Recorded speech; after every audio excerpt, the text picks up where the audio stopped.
तो आज हम आपके साथ यहाँ जो डिस्कस करने जा रहे हैं वो क्लास 10th की एनसीईआरटी को लेकर के डिस्कस करने जा रहे हैं। और जो जिस टॉपिक की हम बात करने जा रहे हैं वो करने जा रहे हैं हिस्ट्री।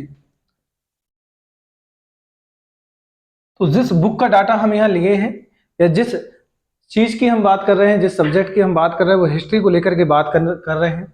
अब इसके सिलेबस को देख लीजिए। यहाँ मैंने एक सिलेबस लिखा है, इसमें एक टॉपिक दिए हुए हैं, एक बार थोड़ा सा आप देख लीजिए। मैं नेशनलिज्म इन यूरोप, यूरोप में nationalism, nationalism in India, India में nationalism, the making of global world. अब ग्लोबल से ही बनेगा ग्लोबलाइजेशन। क्या बनेगा? Globe.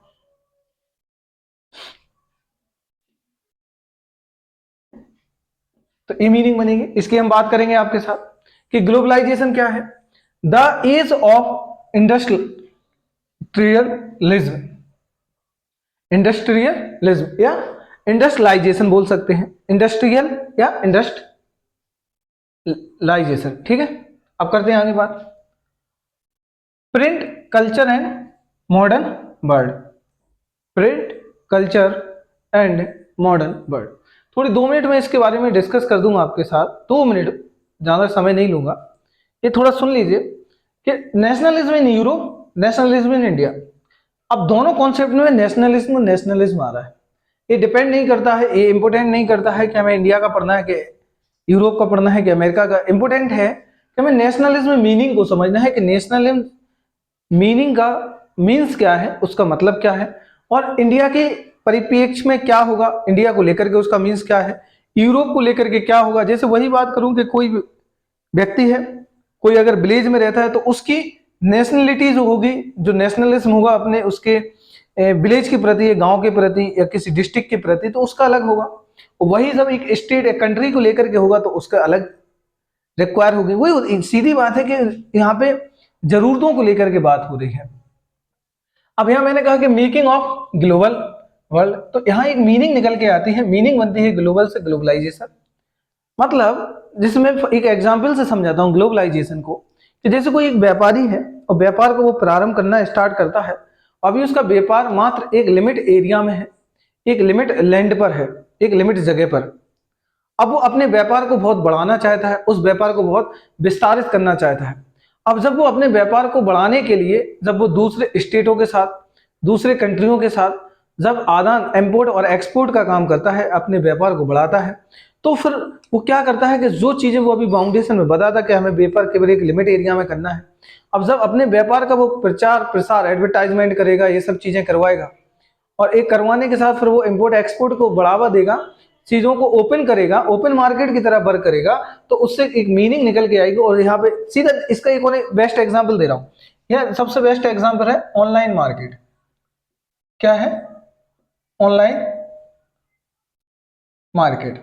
Online market is the best, online market is the best example of globalisation. कोई यहाँ बैठा है, किस प्रकार से चीजों को जोड़ना है, कैसे कनेक्ट करना, कर सकते। थोड़ा मैं जल्दी से यहाँ देख लूं। इंडस्ट्रियलाइजेशन को समझ लीजिए। इंडस्ट्री की बात करूं यहाँ पे, इंडस्ट्री मतलब जब 1750, 70, 50 में रेनेसां पीरियड आया। रेनेसां पीरियड मतलब आया औद्योगिकरण, इंडस्ट्री सिस्टम आया। कि जब यहाँ पे जो यूरोप, जहाँ पूरी दुनिया जब युद्ध में ये सब चीजों में लगी हुई थी, वहीं पे ब्रिटेन ने अपनी पूरी दुनिया में कॉलोनियां बना ली थी, ये चीजों का विस्तार कर लिया था। और पैसा कमा करके, इतना सारा पैसा कलेक्ट करने के बाद वो साइंस की तरफ जा रहे थे, मतलब नॉलेज की तरफ जा रहे थे। और जब उनने नॉलेज और साइंस की तरफ आगे बढ़े तो उनने फिर वो चीजों की तरफ गए जिसे मॉडर्नाइजेशन कहा, जिससे वो चीजें मीनिंग जो निकल के आया, इंडस्ट्री सिस्टम। और इंडस्ट्री जब उनने लगाया तो वहां पे एक फ्लड टाइप का आ गया इंडस्ट्री में। फ्लड मतलब एक मशीन, 2 मशीन, 4 मशीन, 5 ऐसी मशीन आते गए। स्टीम इंजन आया, और आपको यहाँ कह सकते हैं धागा काटने वाली मशीन आई, यहाँ कपड़े बुनने वाली मशीन आई। ये सब चीजों ने जब यहाँ ग्रोथ की, ये सब चीजों ने की, तो यहाँ पे एक बाढ़ सी आ गई, एक फ्लड आ गया। और यहाँ पे बड़ा इंपोर्टेंट रोल प्ले किया किसने? टेक्नोलॉजी ने। तो टेक्नोलॉजी ने यहाँ पे इंपोर्टेंट रोल प्ले किया। तो ये चीज समझ लीजिए। जब टेक्नोलॉजी आ गई तो यहाँ पे फिर अगला देखो कॉन्सेप्ट जो पढ़ना है, print system, culture and modern world. Culture and modern world में प्रिंट सिस्टम में क्या समझेंगे कि जैसे मैंने कहा कोई एक बुक है, और बुक को बनाने में पहले तो हाथों से ही लिखी जाती थी, हैंड रिटन किया जाता था। तो बुक को लिखने में, एक बुक को लिखने में 1 महीने लग जाए, 2 महीने लग जाए, कम से कम पता चला 15-15 दिन लग रहा है, एक राइटर लिखा ही जा रहा है 15, मतलब वो एक साल में मालूम हुआ कि उसको मात्र 4 कॉपी या 5 कॉपी या 6 कॉपी ही बना पाया है। और जब ये प्रिंट सिस्टम जो इंडस्ट्रियलाइजेशन हुआ और जब ये प्रिंटिंग का सिस्टम आया और आने के बाद मालूम हुआ कि सुबह से शाम तक 50 बुक प्रिंट कर दी। तो आप ये समझ सकते हो कि पहले जो ये सिस्टम था तो कितना महंगा था, और जब ज्यादा बुकें आने की वजह से चीजें कितनी सस्ती हो गई। कल्चर है मॉडर्न वर्ड, एक कल्चर बन गया और इससे हम मॉडर्न वर्ड की तरफ बढ़े। तो ये था सिलेबस जो मैंने बेसिक बेसिक डिस्कस किया। अब यहाँ मैं आपके साथ जो टॉपिक लेकर के आया वो नेशनलिज्म को लेकर के आया हूँ। यहाँ हम आपके साथ बात करेंगे कि इंडिया में नेशनलिज्म का कॉन्सेप्ट क्या है, नेशनलिज्म इन इंडिया। अब मैं यहाँ आप ये कह सकते हैं sir nationalism in Europe start क्यों नहीं किया, कर सकता हूँ, उसमें कोई बड़ी बात नहीं है, अच्छे से बता सकता हूँ।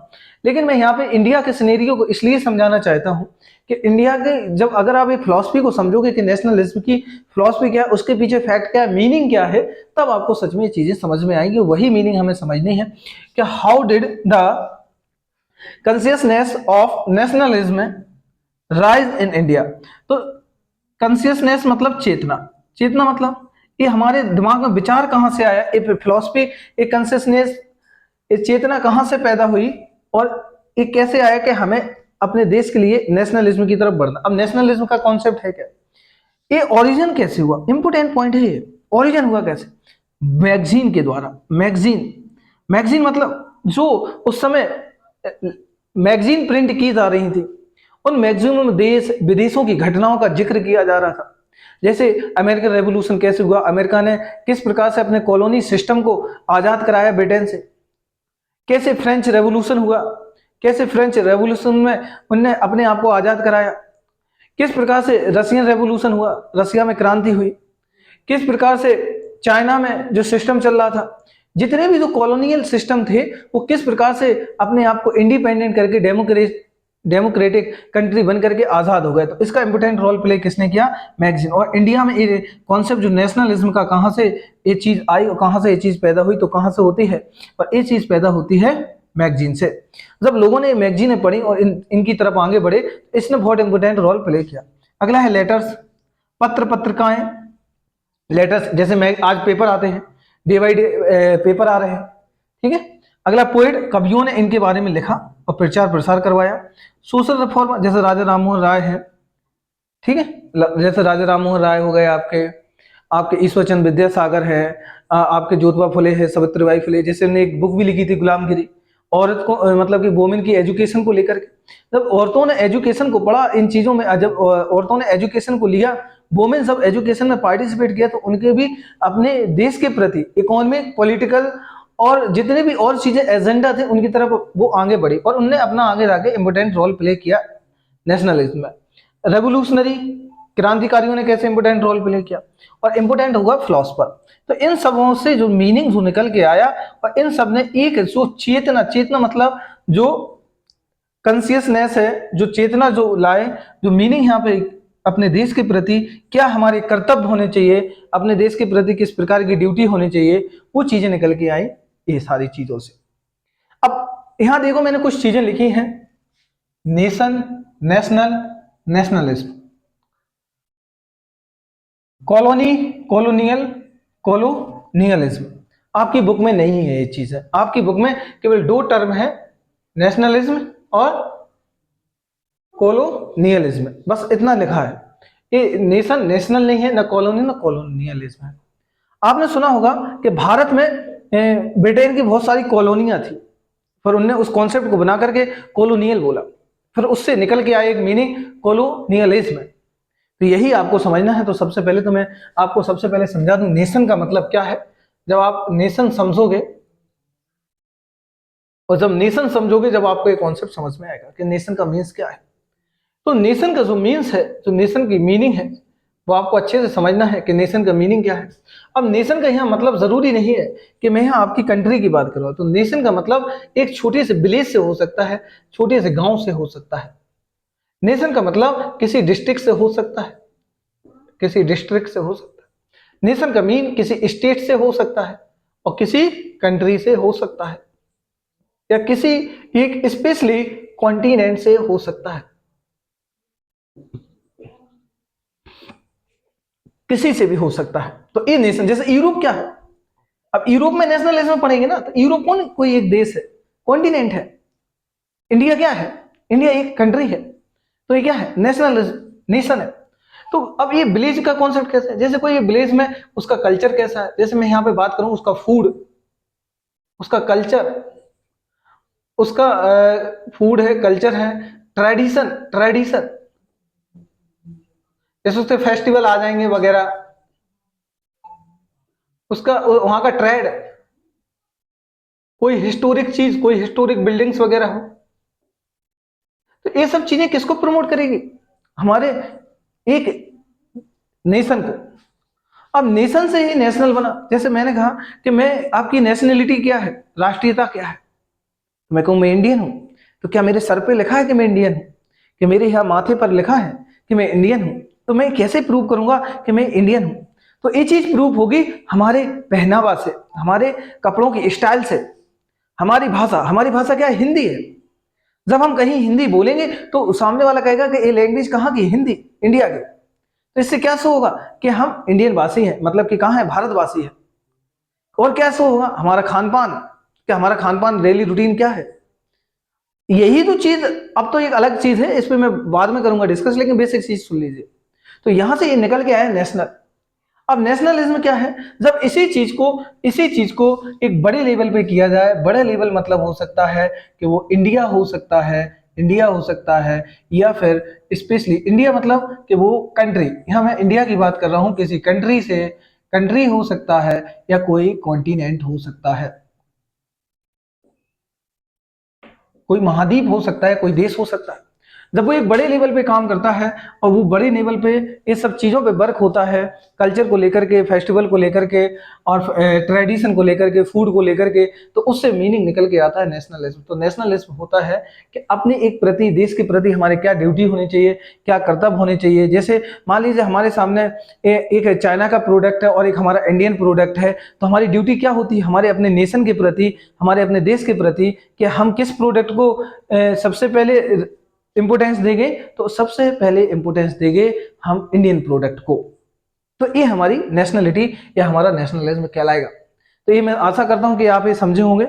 इसके बाद मेरा अगला कॉलोनी सिस्टम की जो बात कर रहा हूं, ये देखिए, ये मैंने आपको समझाया। अब समझते हैं कॉलोनी क्या है। कॉलोनी, ये तो नेशनल, नेशनल और नेशनलिज्म में बात कर ली। कॉलोनी समझिए आप, कॉलोनी क्या है, इंपोर्टेंट है। कॉलोनी मतलब जैसे मैंने कहा, मैंने एक कहीं मकान ले लिया किसी शहर में, किसी सिटी में, तो किसी सिटी में एक मकान बनवाया, मतलब एक होम या हाउस लिया। तो इंपॉर्टेंट है कि जब मैंने कहीं पे एक होम ले लिया, तो मेरी क्या है, कॉलोनी है। जैसे मैंने कहा मैंने फलाने शहर में, किसी शहर में एक होम ले लिया, तो मेरी कॉलोनी है। अब जब मैं इसी सिस्टम को, इसी, जैसे मैंने कहा मैंने एक पूरी कॉलोनी ही खरीद ली, पूरी ही एक शहर पूरा उस एरिया में वर्क कर दिया, तो मेरा क्या होगा, कॉलोनियल सिस्टम होगा। कॉलोनियलिज्म का मतलब होगा कि जो पूरा कंट्री है, पूरा इंडिया कंट्री है, कि अब इस पे पूरा व्यापार पर, पूरा ट्रेड, जितना भी ट्रेड है, यहाँ तक कि कल्चर वल्चर सब पे कंट्रोल हो जाए।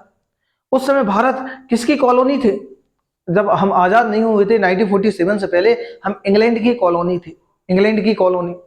और फिर उससे निकल के आया औपनिवेशिक सिस्टम, जिसे हम कहते हैं कॉलोनियलिज्म, वही मीनिंग ये निकल के आई। तो कॉलोनियलिज्म का मीन्स हुआ कि हम किसका है, ये ब्रिटेन का। तो ये मैं आशा करता हूँ ये आप समझ गए होंगे, ये चीजें आपको क्लियर हुई होगी। यहाँ पे ये बेसिक चीजें, नेशन, नेशनलिज्म और नेशन, नेशनल, नेशनलिज्म, ये समझना बहुत जरूरी है। आप जब भी इन टॉपिकों को पढ़ें, जब इन टॉपिकों को समझें, तो मैं बता दूं कि आपको बार बार एक वोकैब मिलेगी, nation, national, nationalism, colony, colonial, colonialism, ये मीनिंग मिलेगी। इनको बहुत ही अच्छे से समझना है।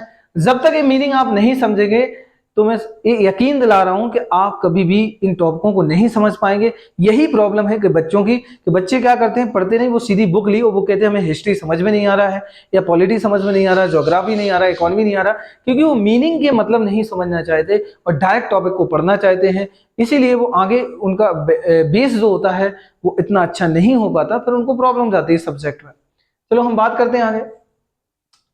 अब आया मॉडर्न नेशनलिज्म इन इंडिया।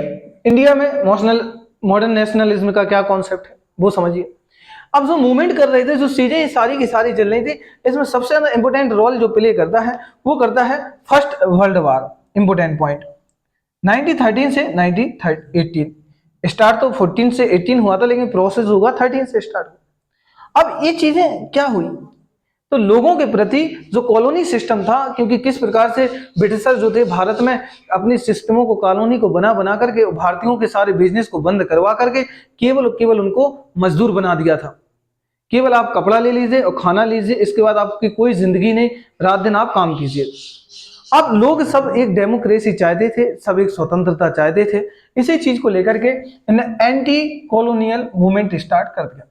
जो कॉलोनी सिस्टम था उसके अगेंस्ट में, अब देखो वही मीनिंग आया, कॉलोनियल आया ना, ये यही तो समझा रहा था, ये आपकी बुक में कहीं नहीं मिलेगा, लेकिन मैं यहाँ क्यों समझा रहा हूँ, ये डायरेक्ट इसने दे दिया है। कॉलोनियल का सिस्टम क्या है ये आपको समझाया, इसलिए मैंने बताया।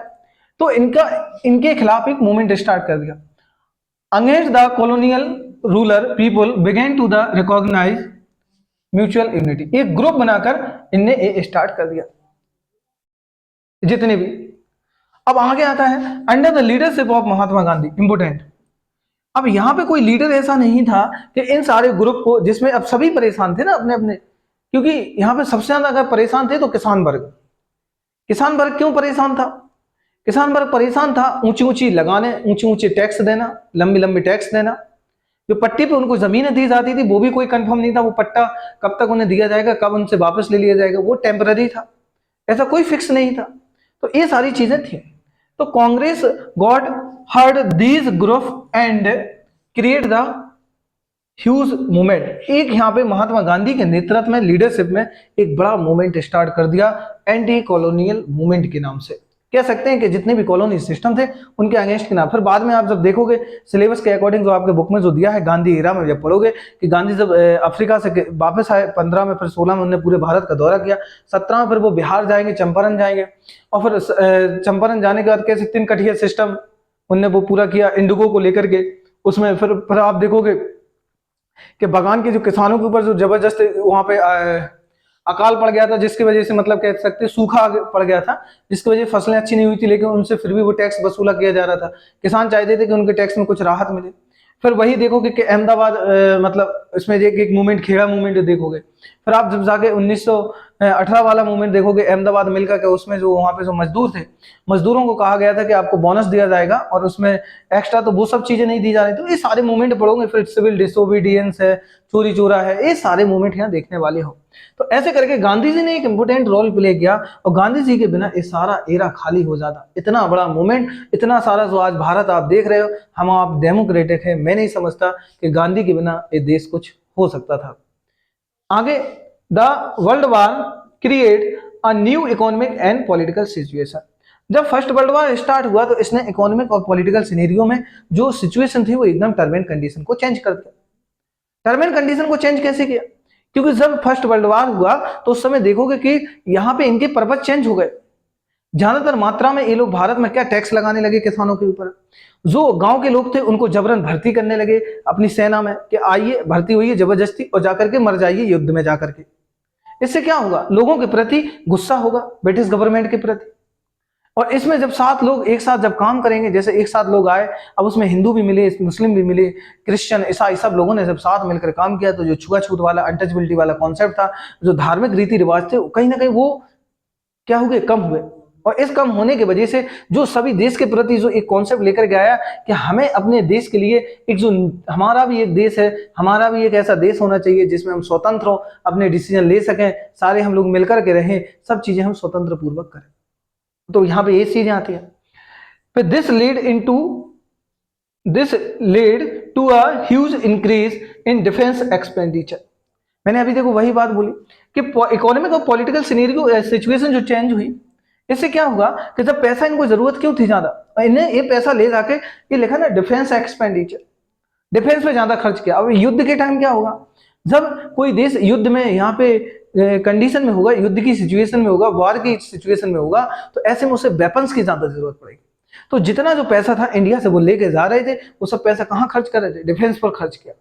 और इससे क्या होगा कि भारत में क्या होगा, इससे कंडीशन क्या, इससे क्या होने वाला है, इंक्रीज टैक्स, टैक्स बढ़ गया, बॉर्डर टैक्स बढ़ा दिया, जिन्हें टोल टैक्स जानते हैं आप, सीमा कर कहते हैं हिंदी में। तो बॉर्डर टैक्स, टोल टैक्स, ये चीजें बढ़ गई, इन्फ्लेशन, महंगाई बढ़ गई। इंक्रीज इनकम टैक्स बढ़ा दिया। यहां तक कि जो जो चीजें थी ये सब चीजें देखने को मिलेगी आपको। तो यहाँ मैंने ये बेसिक बेसिक चीज आपके साथ डिस्कस की। फिर यहाँ एक गांधी एरा पढ़ोगे, यहाँ पे पूरा एक गांधी का एरा आएगा, ये आपका मॉडर्न हिस्ट्री का पार्ट आ जाएगा, मॉडर्न ही हिस्ट्री है। गांधी एरा में आप चंपारण है, खेड़ा है, अहमदाबाद मिल है, तीन कटिया सिस्टम है, उसमें रूलेट एक्ट पढ़ोगे, खिलाफत मूवमेंट पढ़ोगे, सिविल डिसोबीडियंस पढ़ोगे। फिर 1928 में जब पहुंचोगे 1927 में, तो आप यहाँ देखते हो साइमन कमीशन। फिर गोलमेज राउंड है, वो देखोगे, गोलमेज राउंड टेबल क्या था वो समझोगे, गांधी इरविन पैक्ट समझोगे, फिर पूना पैक्ट को समझोगे। तो ये ऐसे करके पूरा एक टॉपिक, पूरा एक सिलेबस, मतलब पूरा एक टॉपिक जो आपका नेशनलिज्म इंडिया का जो कॉन्सेप्ट है ये खत्म हो जाएगा। तो आपको ये सिनेरियो तो पता चला होगा कैसे इतने बड़े आंदोलन, इतने बड़े मूवमेंट को ये कैसे लोग आए, कैसे लोगों के प्रति ये देश की अंदर भावना जागी कि हमें अपने देश के लिए कुछ करना चाहिए। तो सभी लोगों के पर्पज अलग अलग थे, किसानों की समस्या अलग थी, जमींदारों की समस्या अलग थी, जो बुनकर थे, जो कपड़े बुनने वाले थे, उनकी समस्या अलग थी, व्यापारियों की समस्या अलग थी, राजा की समस्या अलग थी। अब वही देखो ना 1857 रिवोल्ट में जब मैं बात करूंगा वो अलग बात है, आपके सिलेबस के अकॉर्डिंग बात करना है मुझे। तो यहाँ ये चीज आप समझ गए होंगे, मैंने कॉन्सेप्ट समझाया, बस आपको ध्यान ही देना है कि नेशन, नेशनल, नेशनलिज्म, ये मीनिंग अच्छे से देख लेना है।